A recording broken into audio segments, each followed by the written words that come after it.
everyone. I'm Angela Kirkian, your Director of Education here at PPA, and today we're going to be talking to Tommy and Mario Muñoz.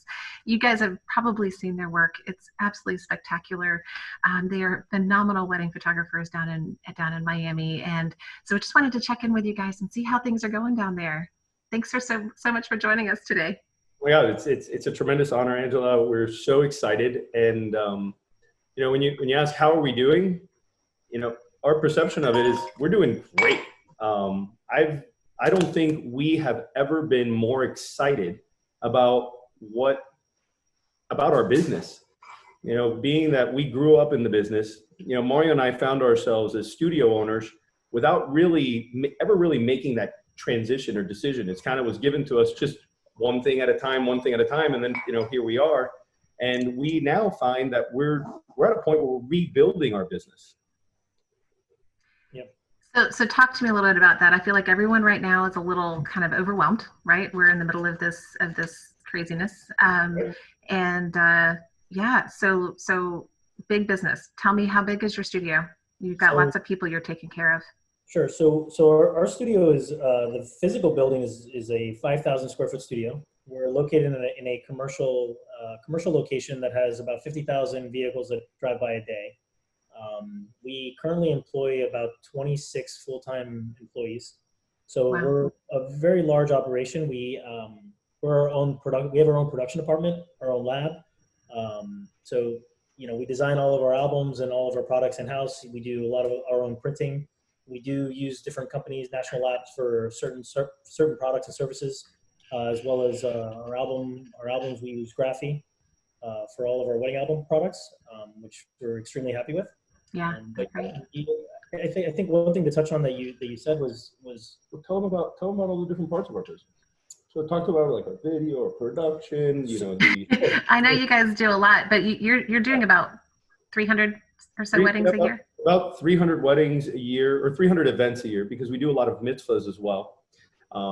And we just started doing video, and we just another thing that people don't really know about our company is that we are actually school photographers as well. We have a very large portrait business, as well as a commercial side of our business as well, where we handle large productions for like hotels, like Margaritaville in Orlando. We did an entire commercial for like video, stills, and putting together the scripts. We did all of the commercials. So when you drive down the turnpike and you get out at the service plaza, my daughter, we literally got out to get something to eat. And she's like, "Dad, I'm on TV." Oh, that's awesome.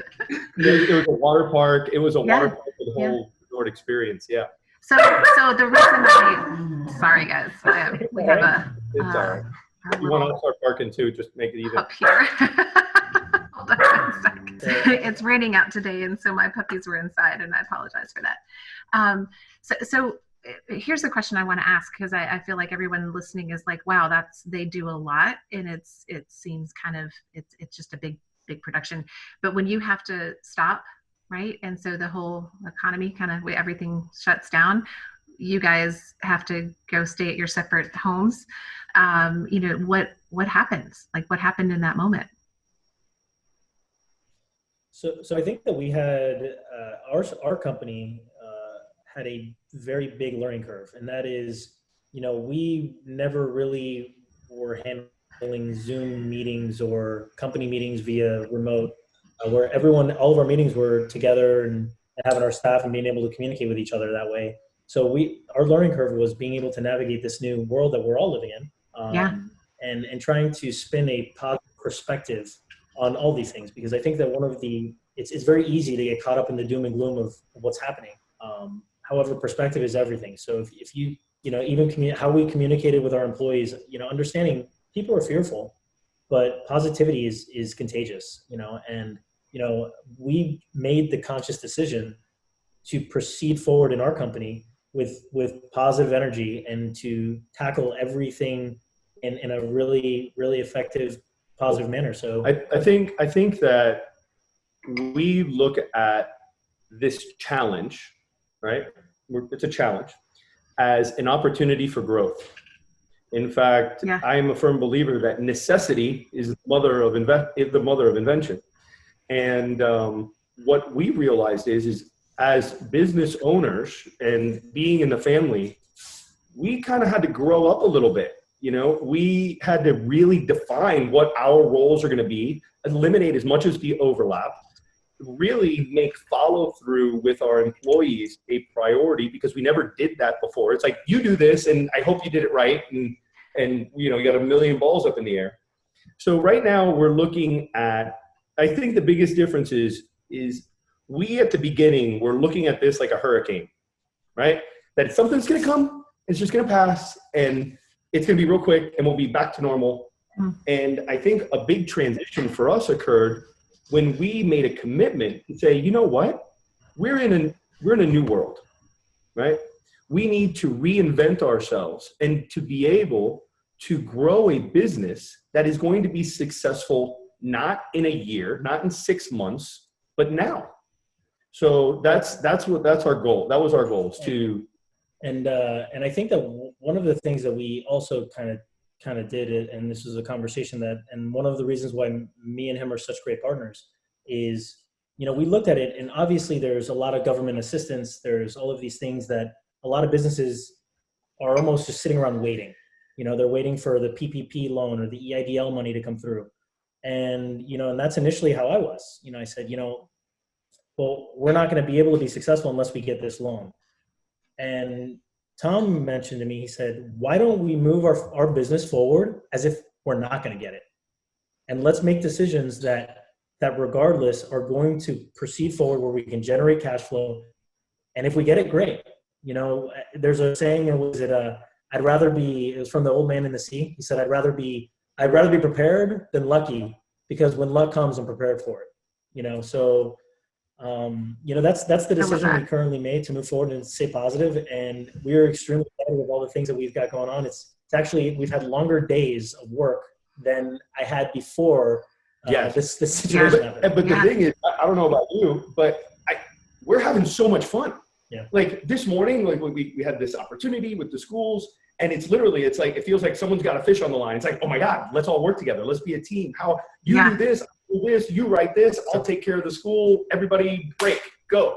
Right. So do you feel like you're working, what I'm hearing you say is that you're working more efficiently, that you've learned some new things that you weren't doing before? Way more. Absolutely. And another thing is we are working on our business much more than in our business like we did before. You know, so if one of the conversations I had with him about perspective is, I said, how often do you have the opportunity as a business owner to be able to step back and work on your business, work on your systems, your processes, your branding, making sure all these things. So it gave us an opportunity to step back, which we're extremely excited about the changes that we're making in the projects that we're tackling right now. So yeah, I appreciate the mindset that you guys have taken in too, because it is overwhelming, and a lot of small business have been, it's just, you know, kind of a knock in the gut, right? A little bit. And so, you know, we've been doing a lot of webinars and a lot of Facebook Lives, kind of keeping people updated on the different loans that are available to them, and then also talking about mental health and giving yourself an opportunity to take a break when you need it, and you know, to take care of yourself. But I also want to encourage people that be inspired in this moment. Like, what can you do differently? And so that's why I'm so excited to be talking to you guys today, because you've really done that. And I know you have a couple of examples of things that are new for you guys that you've created just in the last few weeks. So tell us about a couple of those things. So why don't you tell them about what one of the conversations that we just had this morning in our company Zoom meeting. So go ahead. Well, I wanted to, you said something, and I just kind of want to touch back on it, and I'm needing Mario to help me with it. But when you're trying to figure out what do you do next, like, what am I going to do? And you look at this, you know, your whole business, and you start to be like, how am I going to be able to manage this? I think of the movie Frozen, you know, with the second one, when she goes, you know, I don't know what to do, and all of this is happening, and just do the next right thing. Just do the next one. Yeah. So, you know, I think we need to realize that, you know, we can only do one thing at a time, really, and complete it, and then just jump on the next. So when it comes to what Mario was talking about today, we service a few schools. So this summer we were anticipating on photographing about 1,200 seniors. And, you know, we got a call from the marketing lady from one of the Catholic schools. And she says, you know, the parents are driving us crazy. They want to create a great experience for the kids. Is there anything that you can offer them? You know, we're printing these banners, and they print banners, but they didn't put their photos on them. And I said, well, we can put the photos. I've had some requests. And she goes, oh my gosh, that would be great. The school will get behind it. And then we started thinking, and we're like, wow, what if we created an experience where we went to these families' homes and for graduation, gave them the opportunity, if they're home with their family, to get a portrait with their family, recognize this part in their life. So today we decided we're going to create a promotional video. And you're doing this, I just want to confirm, because we're going to get people commenting, but you're doing this all while social distancing. You can do this from a distance. So I even want to film this from 3 perspectives. So I even want to have a drone shot showing the distance that we are from the people. We're going to be wearing masks. And we're going to call it front door photography. Or front porch photography, rather. So, right. You know, that's the branding campaign and the video that we're going to put out, and then we're going to send out to all of our clients. Now, I want to make a quick shout out to. But I also want to again say this to those people. This is because some of the restrictions in your area are starting to loosen up, and so we don't have the same restrictions that you had just a few weeks ago. Because front porch, you know, photography has taken kind of a hit.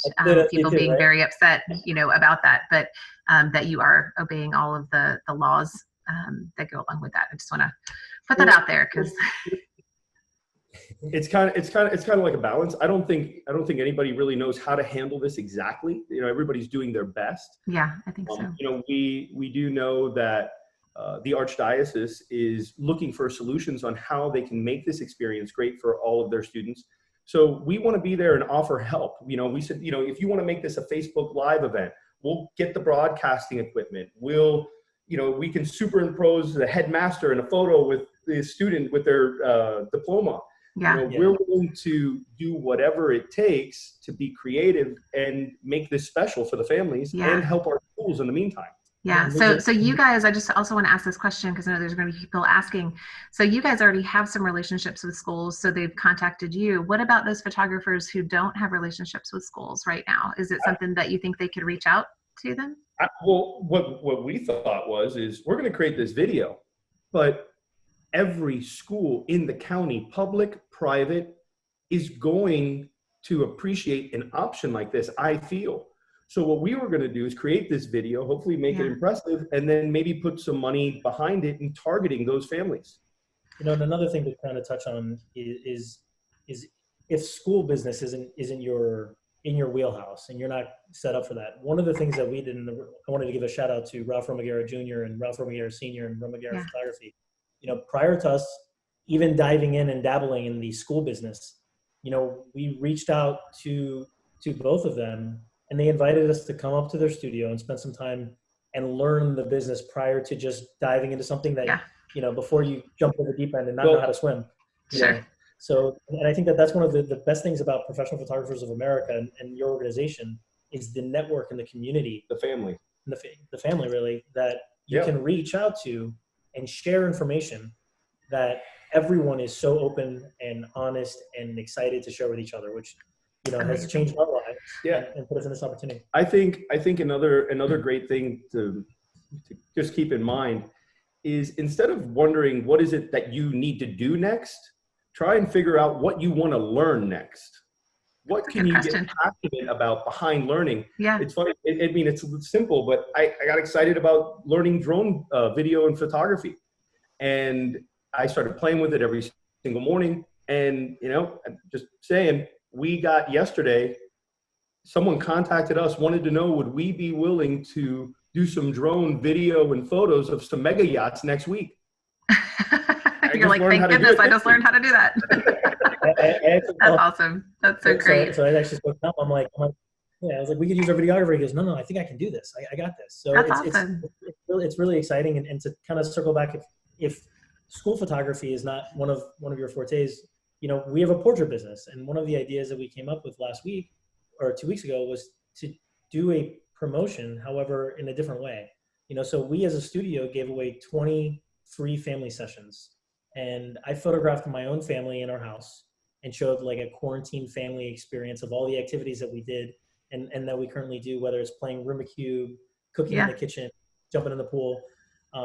So we decided, what better way than to just give back to the community during this time? So we created this Facebook ad and this Instagram ad and put it out and had people share it to register for this contest to win 20 completely free sessions. I'm not trying to sell anything. Yeah, nothing at all. Yeah, giving all the digital just for files. Fun. Just for fun. And, awesome. and the positive feedback that we got, I just had one of the girls who won her father was Wayne Dyer, who was a big, I guess, motivational speaker. Yeah. And she's donating from her winning. On our behalf, she's going to buy lunch for the entire hospital in her community just to continue paying it forward for investors like this, and that's so great. Looking back to my brother, I said, by giving more and giving to the community, it's going to result in how your company looks, how strong you look. Your brand. Perspective is reality to everyone. Sure. So, Absolutely. So I want to jump over to talk about wedding stuff, because you guys are known for your wedding photography. You have this huge business, but your wedding work is really what I think people aspire to when they see what you guys do. It's what we're most excited about. What's that? I think it's what we're most excited about, because we're pretty competitive people, and I think that wedding photography, even since the beginning of competing, has been for us, it's like the heavyweight round of the competition, right? That's how we see it. And I'm sure, other photographers view different categories that way, but our perception is like, weddings are hard to do well. Well, to kind of touch base, in our humble opinion, I think to be a great wedding photographer, you have to be a great portrait photographer. You have to be a lifestyle photographer, a commercial photographer, and you have to do all of those things in seconds and make decisions on the fly, which, make it exciting, make it overwhelming and challenging. And that's one of the reasons why we're passionate about it. But I also feel that has given us the framework to be able to go off and to tackle schools, to be able to go off and tackle commercial projects. Sure. Because one of the first big commercial projects we did, had a very, very, very large budget. And when we gave out the shot list and the script and we created everything, the marketing department for the hotel was like, you guys are going to get all of this done? So, yeah. Like, and we found ourselves sitting around like, what do these commercial guys do? I mean, we spent a day on one shot. We were able to do 3 times what the previous company could do in the same amount of time. Yeah. Given your history. So let's talk about your history, because I think, before we started recording, we were talking about how long you've been members of PPA, how long you've been entering print competition. You guys are both master photographers, so you've both earned your degrees, but like a while ago. Yeah, I got my master's when I was 21. I started competing when I was 18 years old. So I'm approaching almost 20 years of consistently entering competition at a state, regional, and national level. Tom's actually 65 years old. He looks great. So. But it's crazy. It's crazy that when you think, it's like, oh my gosh, it's like, how did we get here? But no, competition has really been like the heart and soul of our studio, because the focus is, what can we do to create the best work and best client experience? And it's kind of like, the success is nothing but a result of your daily habits and your values. And for us, the quality of what we do, because of our history, because our family business started in 1909, because I want to cry, but because when I was a kid, my grandfather taught me how to do black and white when I was 7 years old in the dark room, now where our big printers are. And it's really, for us, it's not about exceeding the client's expectation. It's about us trying to exceed our own expectations. How do you feel about the new wedding degree? Oh, that's awesome. I can talk a lot about this. I try not to too much, but I think that But the wedding degree, I know it's been talked about for over a decade, through PP of A. And I think what it really does is it opens up the ability for wedding photographers to feel comfortable to enter competitions, knowing that they're going to be evaluated based on what their job really is at a wedding. Yeah.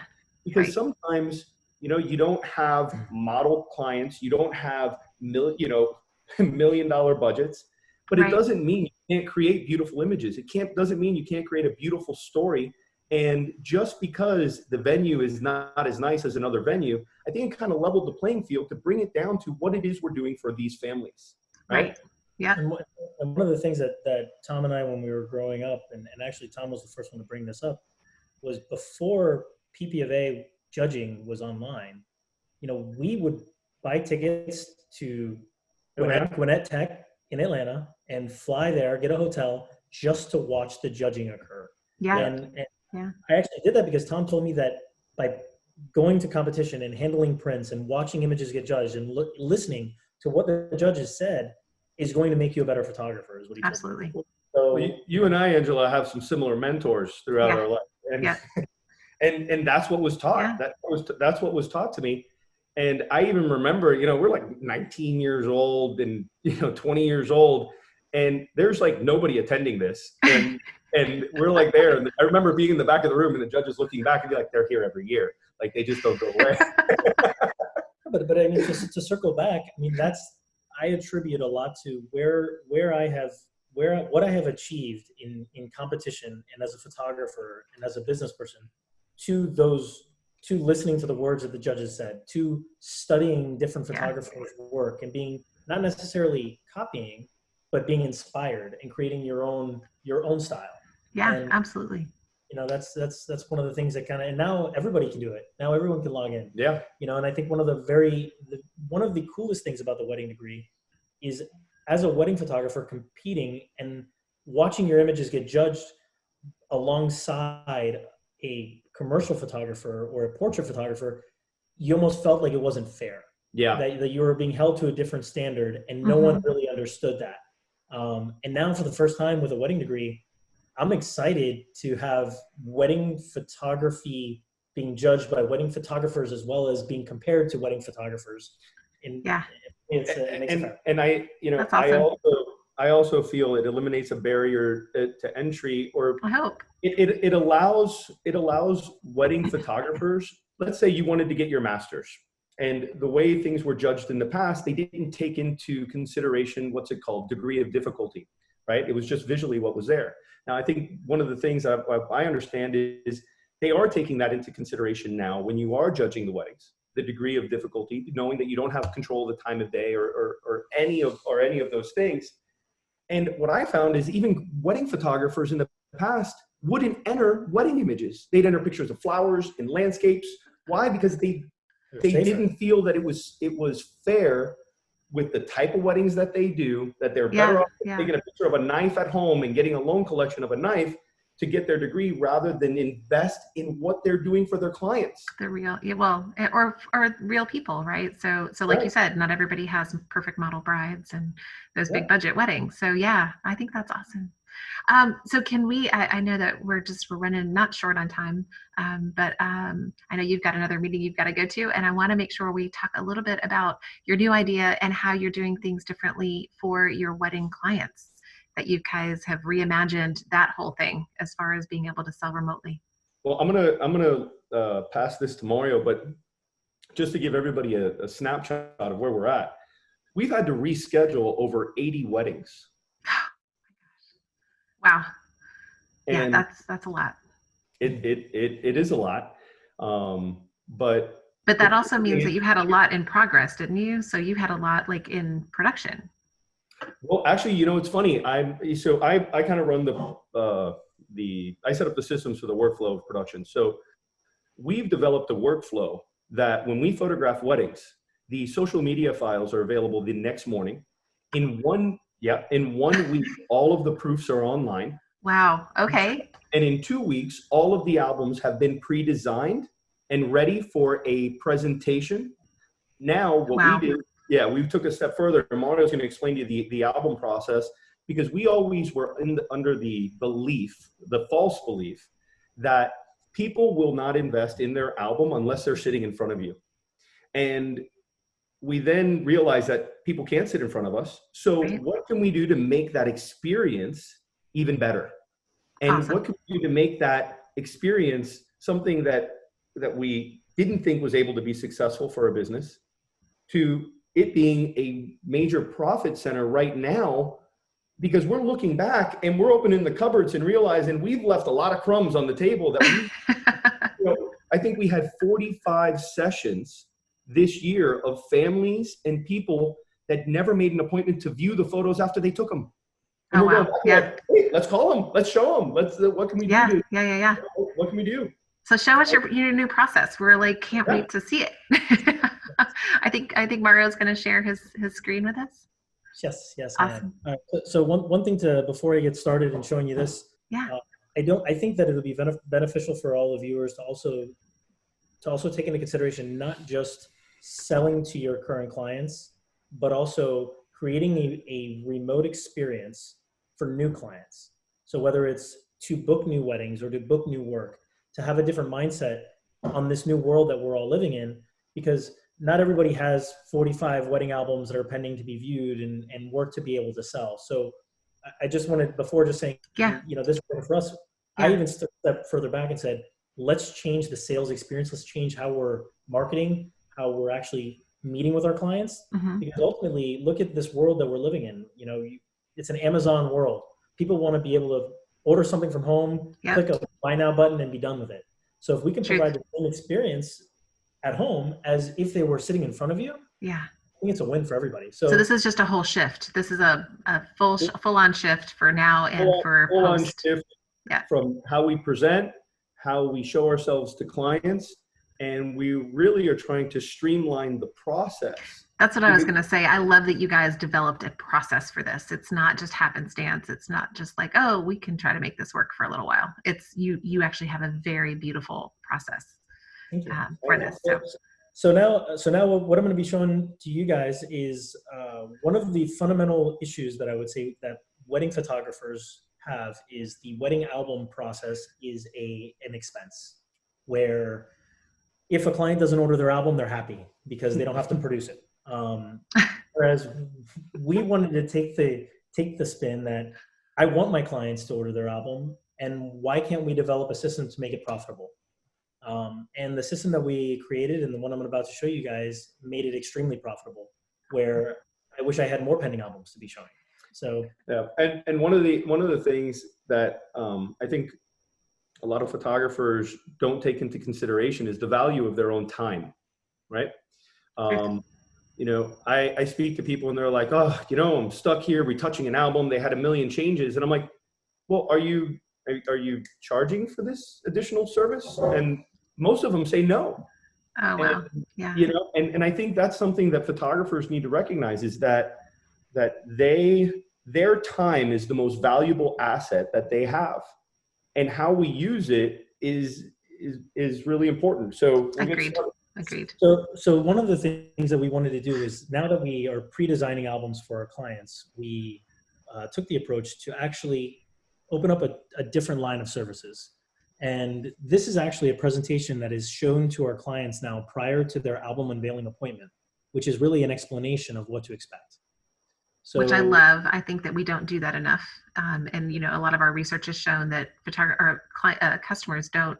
That's one of their big beefs with photographers, is that they don't understand the process. So absolutely. I love this.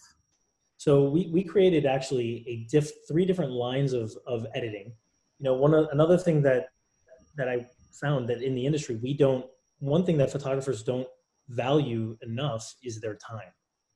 And time, especially when it comes to finishing images, is something that should be valued, and that all clients understand, whether you're a doctor or a lawyer, everyone's time is valuable. So we put a price on the additional time to have additional editing done to an album, and I'm going to explain it to you shortly. So the process that we explain is we have four different steps throughout this process. We're going to explain the different retouching options. We're going to show you a pre-designed recommended album that we select for our clients. Now, one of the reasons is as photographers, we photograph for the wedding album. Clients are not necessarily photographers or designers. So giving that valuable input would not only allow them to see your vision, but also be able to. Well, I think one of the things that Mario touched on is we actually photograph the wedding day for the album. So, you know, we're intentional from the point of capture to sharing what we feel the best selection of images are with the client, because we're designing this album with images in our head. Right. So to not get tied up on the numbers, I'm going to be showing you guys what we're charging for our tiers of retouching, but depending on their local area, these are things that are all relative to your clients. As well. So we have this new tier system for retouching. We have a new album line called an artistry line, as well as cover and paper upgrades. So really quickly, I'll take you through step one. We explain the 3 different tiers. We show what tier 1, which is included in all of the albums, includes. So basic skin softening, custom vignetting, color correction. I love that this is just educating the customer too on what you do. Like it's just giving them a great visual. This is fantastic. So tier 2 is any stray hair removal, advanced skin softening. And then we do a before and after, just to show the additional time that it takes to. And then tier 3. Tier 3, body contouring, HDR effects, removing of any distracting elements. So you can go back and forth and kind of show them, like, these are the things that can be done. Now, one of the things that we decided to do was to allow this system, because when you're going through and actually having a client want to have their body slimmed in every single photo throughout the album or hair removed, that takes a lot of time. By charging for that service and saying that there's a standard retouching that has already been applied to the album, lets them know that yes, anything is optional, anything is available. However, the things that you request have different time requirements to them. So we were able to actually I'm sorry about that. So Okay. we were actually Love that you can get a phone to stop by snapping your fingers. I've got a 9-year-old that was on the other side of the room. So it's the beauty of being home. Dogs, kids, whatever. Whatever. So part of the process, step 2, is actually showing them the pre-designed album. Now, depending on how many images were in their package, if they're adding photos to their collection, we charge per additional image depending on the size of the album. And then we go through and let them select what type of editing tiers they would like. And then finally, we explain the new line called our artistry line. So the classic line is the album that they're going to be viewing the pre-designed layout with. But then the artistry line is actually a line that was created almost comparably to our competition albums, with the amount of time that we spend into them. Nice. In fact, Yeah. before we called it the artistry line, we actually called it the competition line. And we got to talking, we're like, well, I don't know if clients are going to understand that. So our artistry line, really quickly, because I know you got to go, and so do we. Our artistry line includes tier 3 retouching to every single image throughout the album, and then what we end up doing is going through and doing a before and after presentation, showing the additional edits that are done. And it just gives them such a great visual and understanding of what you guys do. I think that's an area that photographers don't do enough of, is really showing what they do. We show end results, but we don't show that whole process and the time that it takes to do this work. I think what we're doing is we're trying to create value added and showing them the differences in what options are available. But we wanted to do it in a way that the people that didn't upgrade to the artistry line, or if they choose to stay with the classic line, it's for 2 different types of people. So, sure, absolutely. But how exciting for the people who want to invest in the artistry line. Like, right. That's so awesome. Yep. And then we're stacked and ready to go for competition next year, because it's already done. That already designed. Well, and you're able I love it. And one of the things for the artistry line, we offer a discount if they decide to go to the artistry line. So now you're providing a better, all you're really doing is giving the option to your clients, right, to to upgrade to the highest level possible. So Yeah. if you go to, instead of going to like a Mercedes dealership and getting the baseline vehicle, they're going to show you the different upgrade options. If you want the AMG souped up, you have that opportunity. Right. But there's nothing wrong with the standard Mercedes either. Correct. I love that. You guys, thank you so much for all the time you've given us today. As we're kind of signing off here, is there anything and any additional thoughts you want to share, kind of blessed encouragement to our audience? I got something, and I didn't invent this. It was something that was shared to us. Actually, Mario and I went to a Shark Tank Tony Robbins seminar, and a part of the seminar talked about looking at us and our life and the current situations as a fruit on a tree, right? And if that farmer grabs that apple and it's not as sweet as he wants it to be, it's not as big as he wants it to be, it's not the color that he wants it to be, there's really not much that he can do to change that apple. But what he can do is he can change how much light the tree gets, how much water the tree gets, how much nutrients the tree gets. And as a result of that, the fruit is going to be different. And I think us as people can be breaking down into 3 different areas: our mind, our body, and our soul. And I think that we need to spend more time working on strengthening our mind, strengthening our body, and strengthening our soul, because the results, the fruits of our life, are nothing but a sum of those 3 things. Yeah. So I love that. What a great analogy. I love that. You guys, thank you so much. You're so encouraging. You're so inspiring. Your work is remarkable. So I just appreciate all you've done to share and to help. And you guys consistently give back to this industry in so many ways. I just really want to tell you how much we appreciate you. Thanks for joining us today. Angela, I've appreciated you and what you and your husband do for so many photographers for a very long time. So I think that, we're all part of the same PPA family, and we're so honored that you wanted to invite us and give us the opportunity to share with everyone. Oh, thank you guys. Please take care of yourselves. Take care of your sweet families, and we'll see you soon. Thanks, guys. Bye. Bye.